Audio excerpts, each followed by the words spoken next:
আপনারা একটা জিনিস ওভার শিওর হবেন যে আগের পৃথিবী সেই পৃথিবী নাই।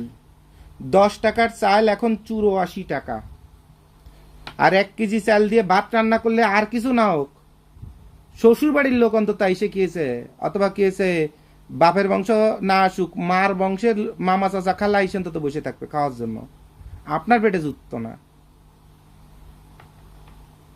মানে 80 টাকায় জ্বলে।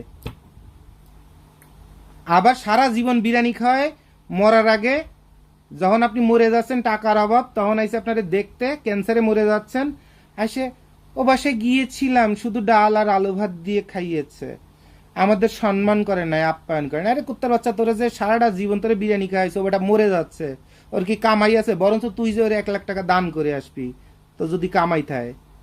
উল্টায় ডাল ভাত দিয়ে খেয়ে এসে কয় যে ভাই গিয়েছিলাম, জামাই নিয়ে গিয়েছিলাম, জামাইকে সম্মান করা হয় নাই। তার জামাই বাচ্চারা সামাজিকতা, এই হচ্ছে আপনাকে সামাজিকতা।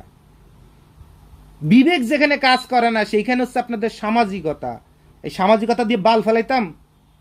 সমাজ আমার পেটে একটা ভাত দেয়, অভাবে পরে দুটা মামলা খেলে, দুটা পাওনাদের দুটা মামলা খেলে, কোন কুত্তার বাচ্চায় যে ছাড়াই নিয়ে আসে টাকা দিয়ে?